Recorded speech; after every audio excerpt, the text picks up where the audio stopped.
Hello friend, नमस्ते। Amu and you channel पर आप सबका प्यार भरा स्वागत। जहां मैं अम्मू हमेशा आप लोगों को सुंदर सुंदर कहानियां सुनाने के लिए तैयार बैठी रहती हूँ। कहानियां हमारे जीवन का एक बड़ा ही महत्वपूर्ण अंग होती है और आज की जो मैं कहानी लाई हूँ ना, वह बड़ी ही दिल को छूने वाली एक कहानी है। महादेवी वर्मा जी के संस्मरणों में से एक है। उन्होंने ये कहानी लिखी है और कितनी ही संवेदनशील कहानी है, इसको सुनने के बाद आपको पता चलेगा। आइए मैं आपको महादेवी वर्मा द्वारा लिखी गई कहानी घीसा सुनाती हूँ। महादेवी वर्मा जी खुद लिखती हैं अपने संस्मरणों में से एक, वो खुद लिखती हैं और कहती हैं कि गंगा पार झूसी के खंडहर और उसके आसपास के गांव के प्रति मेरा जैसा अकारण आकर्षण रहा है, उसे देखकर ही संभवतः लोग जन्म जन्मांतर के संबंध का व्यंग करने लगे हैं। है भी आश्चर्य की बात, जिस अवकाश के समय को लोग इष्ट मित्रों से मिलने, उत्सवों में सम्मिलित होने तथा अन्य आमोद प्रमोद के लिए सुरक्षित रखते हैं, उसी को मैं इस खंडहर और उसके क्षत विक्षत चरणों पर पछाड़े खाती हुई भागीरथी के तट पर काट ही नहीं, सुख से काट देती हूँ। दूर दूर बसे हुए गुड़ियों के बड़े बड़े घरोंदों के समान लगने वाले कुछ लिपे पुते, कुछ जीर्ण शीर्ण घरों से स्त्रियों का झुंड पीतल तांबे के चमचमाते मिट्टी के नए लाल और पुराने बदरंग घड़े लेकर गंगा जल भरने आता है, उसे भी मैं पहचान गई हूँ। ग्वालों के बालक अपनी चरती हुई गाय भैंसों में से किसी को उस ओर बहकते देखकर ही लकुटी लेकर दौड़ पड़ते। गडरियों के बच्चे अपना झुंड कि एक भी बकरी या भेड़ को उस ओर बढ़ते देखकर कान पकड़कर खींच ले जाते और व्यर्थ दिन भर गिल्ली डंडा खेलने वाले निठल्ले लड़के भी बीच बीच में नजर बचाकर मेरा रुख देखना नहीं भूलते। कह नहीं सकती कब और कैसे मुझे उन बालकों को कुछ सिखाने का ध्यान आया, पर जब बिना कार्यकारिणी के, निर्वाचन के, बिना पदाधिकारियों के चुनाव के, बिना भवन के, बिना चंदे की अपील के और सारांश यह कि बिना किसी चिर परिचित समारोह के मेरे विद्यार्थी पीपल के पेड़ की घनी छाया में मेरे चारों ओर एकत्र हो गए, तब मैं बड़ी कठिनाई से गुरु के उपयुक्त गंभीरता का भार वहन कर सकी। और वे जिज्ञासु कैसे थे सो कैसे बताऊं। कुछ कानों में बालियां और हाथों में कड़े पहने धुले कुर्ते और ऊंची धोती में नगर और ग्राम का सम्मिश्रण जान पड़ते थे। कुछ अपने बड़े भाई का पांव तक लंबा कुर्ता पहने खेत में डराने के लिए खड़े किए नकली आदमी का स्मरण दिलाते थे। कुछ उभरी पसलियां, बड़े पेट, टेढ़ी दुर्बल टांगों के कारण अनुमान से ही दुर्बल मनुष्य संतान की परिभाषा में आ सकते थे, परंतु उनके मलिन मुखों की करुण सौम्यता और निष्प्रभ पीली आंखों में संसार भर की उपेक्षा बटोर के बैठे दिखते थे। पर घीसा उनमें अकेला ही रहा और आज भी मेरी स्मृति में अकेला ही आता है। वह गोधूली मुझे अब तक नहीं भूली। संध्या के लाल सुनहली आभा वाले उड़ते हुए दुकूल पर रात्रि ने मानो छिपकर अंजन की मूठ चला दी थी। मेरा नाव वाला कुछ चिंतित सा लहरों की ओर देख रहा था। बूढ़ी भक्तिन मेरी किताबें, कागज, कलम आदि संभाल कर नाव पर रखकर बढ़ते अंधकार पर खिजलाकर बुदबुदा रही थी, या मुझे कुछ सन की बनाने वाले विधाता पर यह समझना कठिन था।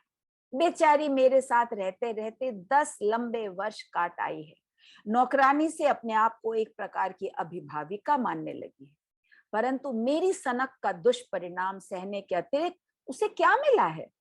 सहसा ममता से मेरा मन भर आया, परंतु नाव की ओर बढ़ते हुए मेरे पैर फैलते हुए अंधकार में से एक स्त्री मूर्ति को अपनी ओर आता देख ठिठक रहे। सांवले कुछ लंबे से मुखड़े में पतले स्याह ओठ कुछ अधिक स्पष्ट हो रहे थे। आंखें छोटी पर व्यथा से आर्द्र थी।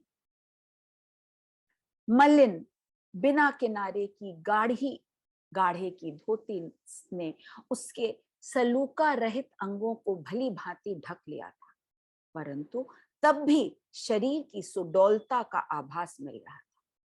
कंधे पर हाथ रखकर वह जिस दुर्बल अर्धनग्न बालक को अपने पैरों से चिपकाए हुए थी, उसे मैंने संध्या के झुटपुटे में ठीक से देखा भी नहीं। स्त्री ने रुक रुक कर कुछ शब्दों और कुछ संकेत में जो कहा, उससे मैं केवल यह समझ सकी कि उसके पति नहीं है, दूसरों के घर लीपने पोतने का काम करने वाली वह स्त्री है, और उसका यह अकेला लड़का ऐसे ही घूमता रहता है। मैं इसे भी और बच्चों के साथ बैठने दिया करूं तो यह भी कुछ सीख सके। दूसरे इतवार को मैंने उसे सबसे पीछे अकेले एक और दुबक कर बैठे हुए देखा। पक्का रंग पर गठन में विशेष सुडौल, मलिन मुख जिसमें दो पीली पर सचेत आंखें जड़ी सी जान पड़ती थी, कस कर बंद किए हुए पतले ओठों की दृढ़ता और सिर पर खड़े हुए छोटे छोटे रूखे बालों की उग्रता उसके मुख की संकोच भरी कोमलता से विद्रोह कर रही थी। उभरी हड्डियों वाली गर्दन को संभाले हुए झुके कंधों से रक्तहीन मटमैली हथेलियों को और टेढ़े मेढ़े कटे हुए नाखूनों युक्त हाथों वाली पतली बाहें ऐसी झूलती थी जैसे ड्रामा में विष्णु बनने वाले की दो नकली भुजाएं। निरंतर दौड़ते रहने के कारण उस लचीले शहर में दुबले पैर ही विशेष पुष्ट जान पड़ते थे। बस ऐसा ही था वह, न नाम में कवित्व की गुंजाइश न शरीर में, पर उसकी सचेत आंखों में न जाने कौन सी जिज्ञासा भरी थी। वे निरंतर घड़ी की तरह खुली मेरे मुख पर टिकी ही रहती थी, मानो मेरी सारी विद्या बुद्धि को सीख लेना ही उसका एकमात्र ध्येय था। लड़के उससे कुछ खिंचे खिंचे से रहते थे, इसलिए नहीं कि वह कोरी था, वरन इसलिए कि किसी की माँ, किसी की नानी, किसी की बुआ आदि ने घीसा से दूर रहने की नितांत आवश्यकता उन्हें कान पकड़ पकड़ कर समझा दी थी। यह भी उन्होंने बताया, और बताया घीसा के सबसे अधिक कुरूप नाम का रहस्य। बाप के जन्म से पहले ही नहीं रहा। घर में कोई देखने भालने वाला न होने के कारण माँ उसे बंदरिया के बच्चे के समान चिपकाए फिरती थी। उसे एक और लिटाकर जब वह मजदूरी के काम में लग जाती थी, तब पेट के बल घसीट घसीट कर बालक संसार के प्रथम अनुभव के साथ साथ इस नाम की योग्यता भी प्राप्त करना जान जाता था। धीरे धीरे अन्य स्त्रियां भी मुझे आते जाते रोककर अनेक प्रकार की भाव भंगिमा के साथ एक विचित्र सांकेतिक भाषा में घीसा की जन्मजात अयोग्यता का परिचय देने लगी। क्रमशः मैंने उसके नाम के अतिरिक्त और कुछ भी जाना। उसका बाप तो था कोरी, पर बड़ा ही अभिमानी और भला आदमी बनने वाला इच्छुक। डलिया आदि बुनने का काम छोड़कर वह थोड़ी बढ़ईगिरी सीख आया, और केवल इतना ही नहीं, एक दिन चुपचाप दूसरे गांव से युवती वधू लाकर उसने अपने गांव की सब सजातीय सुंदरी बालिकाओं को उपेक्षित और उनके योग्य माता पिता को निराश कर डाला। मनुष्य इतना अन्याय सह सकता है, परंतु ऐसे अवसर पर भगवान की असहिष्णुता प्रसिद्ध ही है। इसी से जब गांव के चौखट किवाड़ बनाकर और ठाकुरों के घरों में सफेदी करके उसने कुछ ठाट बाट से रहना प्रारंभ किया, तब अचानक हैजे के बहाने वह वहां बुला लिया गया जहां न जाने का बहाना, न उसकी बुद्धि सोच सकी, न अभिमान। पर स्त्री कम गर्वीली न निकली। गांव के अनेक विधुर और अविवाहित कोरियों ने केवल उसका उत्तरदायित्व ही नहीं, उसके साथ ब्याह करना भी चाहा, परंतु वह न राजी हुई। यह कथा अनेक शेप कोमय विस्तार के साथ सुनाई तो गई थी मेरा मन फेरने के लिए, और फिरा भी, परंतु किसी सनातन नियम से कथावाचक की ओर न फिरकर कथा के नायकों की ओर फिर गया, और इस प्रकार घीसा मेरे और अधिक निकट आ गया। क्या गर्वीले माँ बाप थे उसके। वह अपना जीवन संबंधी अपवाद कदाचित पूरा नहीं समझ पाया था, परंतु अधूरे का भी प्रभाव उस पर कम न था, क्योंकि वह सबको अपनी छाया से इस प्रकार बचाता रहता था मानो उसे कोई छूत की बीमारी। पढ़ने, उसे सबसे पहले समझने, उसे व्यवहार के समय स्मरण रखने, पुस्तक का उत्तरदायित्व बड़ी गंभीरता से निभाने में उसके समान कोई चतुर न था। इसी से कभी कभी मन चाहता था कि उसकी माँ से उसे मांग ले जाऊं और अपने पास रखकर उसके विकास की उचित व्यवस्था कर दूं, परंतु उस उपेक्षिता परमानिनी विधवा का वही एक सहारा था। वह अपने पति का स्थान छोड़ने पर प्रस्तुत न होगी, यह भी मेरा मन जानता था, और उस बालक के बिना उसका जीवन कितना दुर्वह हो सकता है, यह भी मुझसे छिपा न था।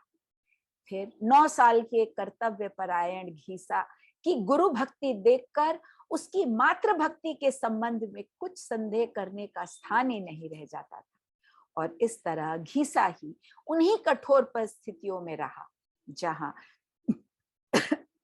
क्रूरतम नियति ने केवल अपने मनोविनोद के लिए ही उसे रख दिया था। शनिचर के दिन ही वह अपने छोटे दुर्बल हाथों से पीपल की छाया को गोबर मिट्टी से पीला चिकनापन दे आता था।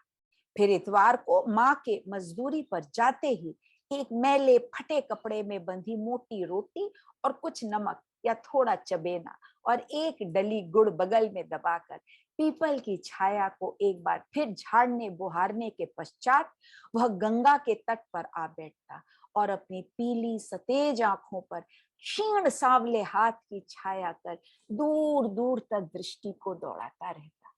जैसे ही उसे मेरी नीली सफेद नाव की झलक दिखाई पड़ती, वैसे ही वह अपनी पतली टांगों पर तीर के समान उड़ता और बिना नाम लिए हुए साथियों को सुनाने के लिए गुरु साहब कहता हुआ फिर पेड़ के नीचे पहुंच जाता, जहां न जाने कितनी बार दोहराए तिहराए हुए कार्यक्रम की एक अंतिम आवृत्ति आवश्यक हो उठती। पेड़ की नीची डाल पर रखी हुई मेरी शीतल पाटी उतारकर बार बार झाड़ पोंछ कर बिछाई जाती। कभी काम न आने वाली सूखी स्याही से काली कच्चे कांच की दवात, टूटे निब और उखड़े हुए रंग वाले भूरे हरे कलम के साथ पेड़ के कोटर से निकालकर यथास्थान रख दी जाती, और तब इस विचित्र पाठशाला का विचित्र मंत्री और निराला विद्यार्थी कुछ आगे बढ़कर मेरे सप्रणाम स्वागत के लिए प्रस्तुत हो जाता। महीने में 4 दिन ही मैं वहां पहुंच सकती थी, और कभी कभी काम की अधिकता से एकाध छुट्टी का दिन और भी निकल जाता था, पर उस थोड़े से समय और इन गिने चुने दिनों में भी मुझे उस बालक के हृदय का जैसा परिचय मिला, वह चित्र के एल्बम के समान निरंतर नवीन सा लगता है। मुझे आज भी वह दिन नहीं भूलता जब मैंने बिना कपड़ों का प्रबंध किए हुए उन बेचारों को सफाई का महत्व समझाते समझाते थका डालने की मूर्खता की। दूसरे इतवार को सब जैसे के तैसे ही सामने थे, केवल कुछ गंगा जी में मुंह इस तरह धो आए थे कि मैल अनेक रेखाओं में विभक्त हो गया था। कुछ के हाथ पांव ऐसे घिसे थे कि शेष मलिन शरीर के साथ वे अलग जोड़े हुए से लगते थे, और कुछ न रहेगा बांस न बजेगी बांसुरी की कहावत चरितार्थ करने के लिए मैले फटे कुर्ते घर ही छोड़कर ऐसे ही अस्थि पंजरमय रूप में आ उपस्थित हुए थे, जिसमें उनके प्राण रहने पर ही आश्चर्य है। घीसा गायब था। पूछने पर लड़के काना फूसी करने को या एक साथ सभी उसकी अनुपस्थिति का कारण सुनाने को आतुर होने लगे। एक एक शब्द जोड़ तोड़कर समझना पड़ा कि घीसा माँ से कपड़े धोने का साबुन मांग रहा था, लाने के लिए कह रहा था। माँ को मजदूरी के पैसे मिले नहीं और दुकानदार से नाज लेकर साबुन दिया नहीं। कल रात को माँ को पैसे मिले, आज सुबेरे वह सब काम छोड़कर पहले साबुन लेने गई, अभी लौटी है, अतः घीसा कपड़े धो रहा है, क्योंकि गुरु साहब ने कहा था कि नहा धोकर साफ कपड़े पहनकर आना। और अभागे के पास कपड़े ही क्या थे?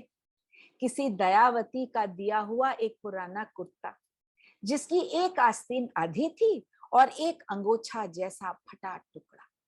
जब घीसा नहाकर गीला अंगोछा लपेटे और आधा भीगा कुर्ता पहने अपराधी के समान मेरे सामने आ खड़ा हुआ, तब आंखें ही नहीं, मेरा रोम रोम गीला हो गया।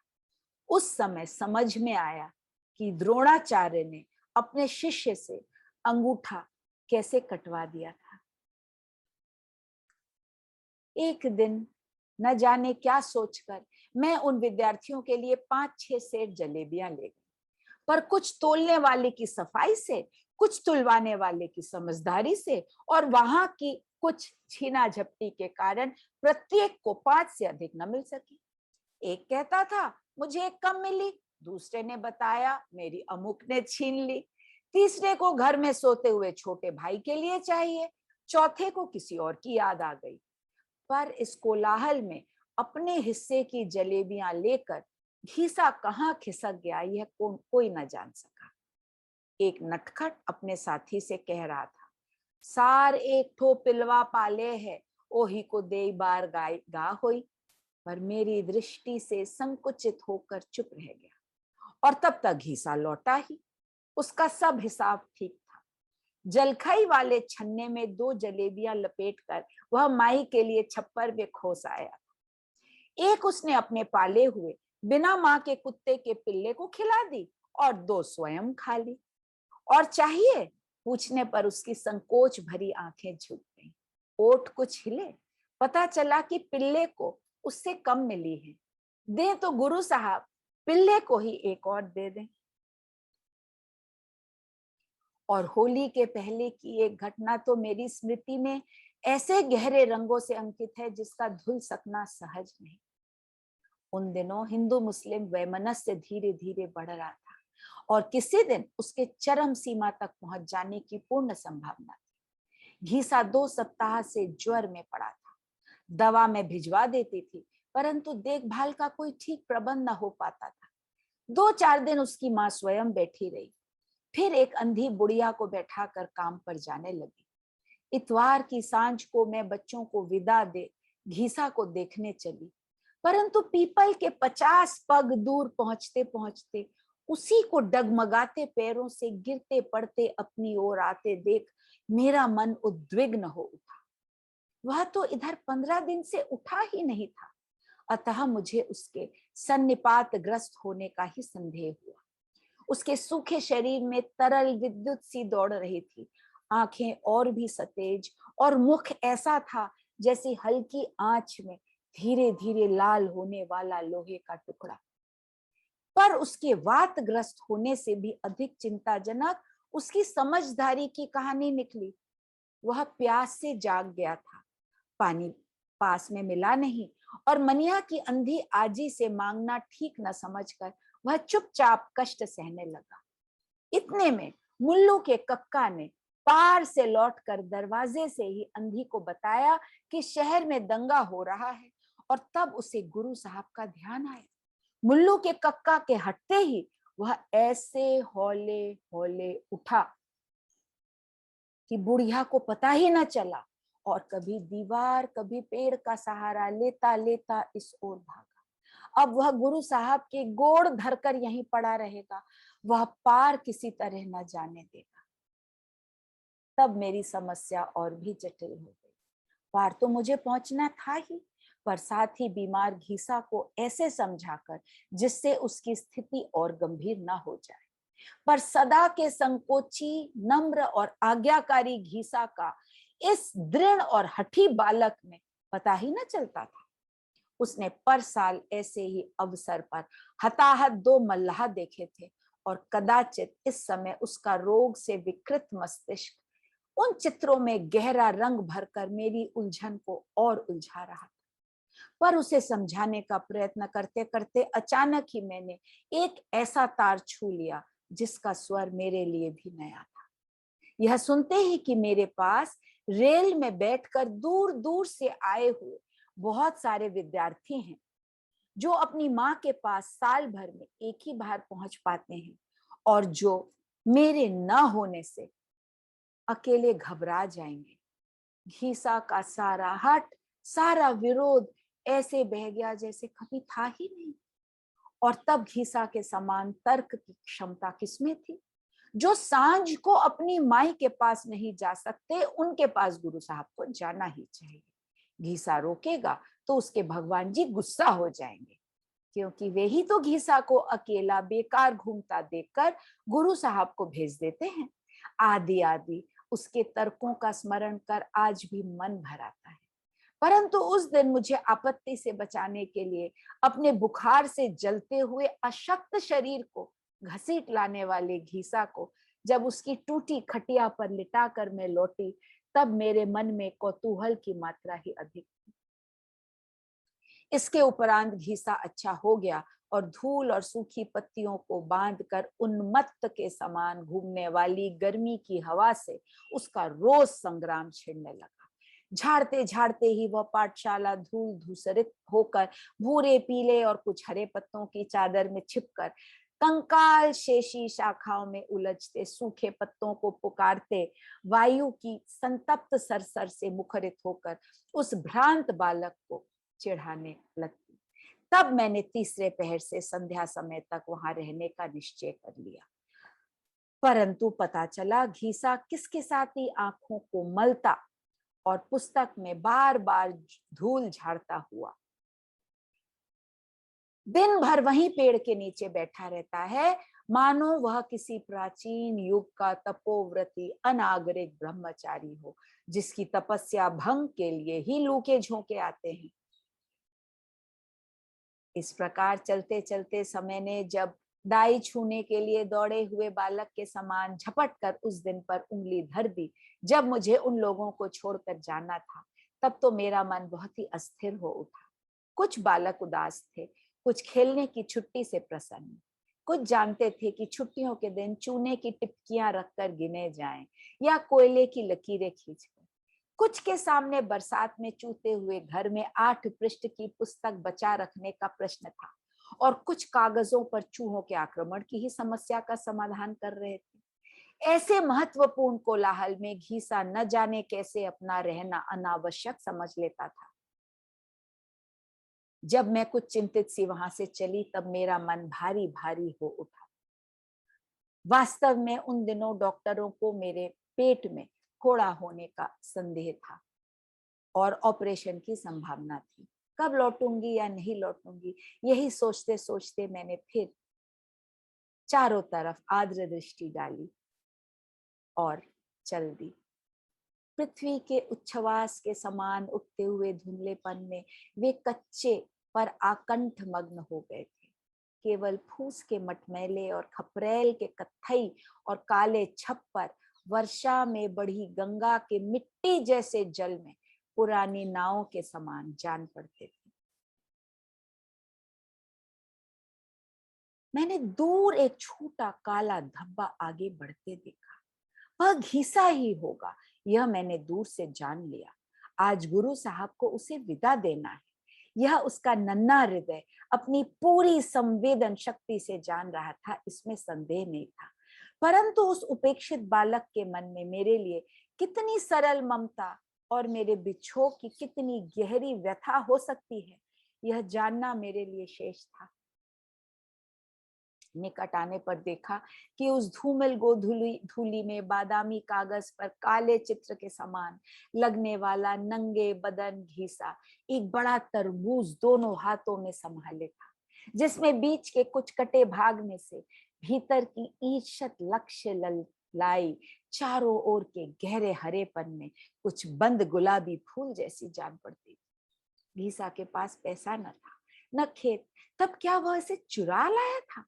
मन का संदेह बाहर आया ही, और तब मैंने जाना कि जीवन का खरा सोना छिपाने के लिए मलिन शरीर को बनाने वाला ईश्वर उस बूढ़े आदमी से भिन्न नहीं, जो अपनी सोने की मोहर को कच्ची मिट्टी की दीवार में रखकर निश्चिंत हो जाता है। घीसा गुरु साहब से झूठ बोलना भगवान जी से झूठ बोलना समझता था। वह तरबूज कई दिन पहले देख आया था। माई के लौटने में जाने क्यों देर हो गई, तब उसे अकेले ही खेत पर जाना पड़ा। वहां खेत वाले लड़के से उसने मोल तोल किया। उसके नए कुर्ते पर बड़े दिनों से नजर थी। उसने कहा, पैसा नहीं है तो कुर्ता दे जाओ। और उस लड़के को घीसा का कुर्ता किसी न किसी प्रकार से चाहिए था। आज अगर घीसा तरबूज न लेता तो कल उसका क्या करता। इससे कुर्ता दे आया, पर गुरु साहब को चिंता करने की कोई जरूरत नहीं। गर्मी में तो कुर्ता वो पहनता ही नहीं, और जाने आने के लिए पुराना ही ठीक रहे। तरबूज सफेद ना हो इसीलिए कटवाना पड़ा। मीठा है या नहीं देखने के लिए उंगली से कुछ निकाल भी लेना पड़ा। गुरु साहब न लें तो घीसा रात भर रोएगा, छुट्टी भर रोएगा। ले जावे तो वो रोज नहा धोकर पेड़ के नीचे पढ़ा हुआ पाठ दोहराता रहेगा, और छुट्टी के बाद पूरी किताब पट्टी पर लिखकर दिखा सकेगा।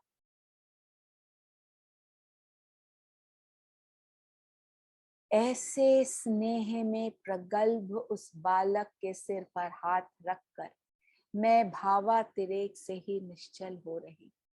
उस तट पर किसी गुरु को किसी शिष्य से कभी ऐसी दक्षिणा मिली होगी ऐसा मुझे विश्वास नहीं, परंतु दक्षिणा के सामने, उस दक्षिणा के सामने संसार में अब तक सारे आदान प्रदान फीके जान पड़े। फिर घीसा के सुख का विशेष प्रबंध कर मैं बाहर चली गई, और लौटते लौटते कई महीने लग गए। इस बीच में उसका कोई समाचार मिलना ही संभव न था। जब फिर उस ओर आने का अवकाश मिल सका, तब घीसा को उसके भगवान जी ने सदा के लिए पढ़ने से अवकाश दे दिया था। आज वह कहानी दोहराने की मुझ में शक्ति नहीं है, पर संभव है आज के कल, कल के कुछ दिन, दिनों के मास और मास के वर्ष बन जाने पर मैं दार्शनिक के समान धीर भाव से उस छोटे जीवन का उपेक्षित अंत बन सकूं। अभी मेरे लिए इतना ही पर्याप्त है कि मैं अन्य मलिन मुखों में उसकी छाया ढूंढती रहती हूँ। मेरे घीसा की छाया, ऐसी गुरु दक्षिणा, ऐसी गुरु भक्ति, ऐसा निश्चल प्रेम,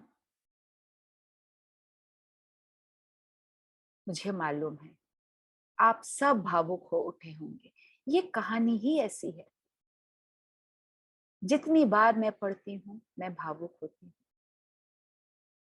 पसंद आया होगा, लाइक शेयर सब्सक्राइब करिए फ्रेंड्स, बेल आइकॉन प्रेस करिए, जिससे मेरे चैनल के साथ आप हमेशा जुड़े रहें। इस कहानी को आप अपने मन से बहुत दिनों तक निकाल नहीं पाएंगे। भले ही पहले कभी आपने पढ़ी हो, बचपन में शायद पढ़ी हो, लेकिन इस कहानी को मैं कभी नहीं भूल सकती। और 3 दिन बाद टीचर्स डे है, गुरु दिवस। मैंने सोचा ऐसे गुरु शिष्य संबंध से बढ़कर क्या कोई संबंध हो सकता है। आज की कहानी टीचर्स डे के लिए। कहानी सुनने के लिए बहुत बहुत धन्यवाद। नमस्कार।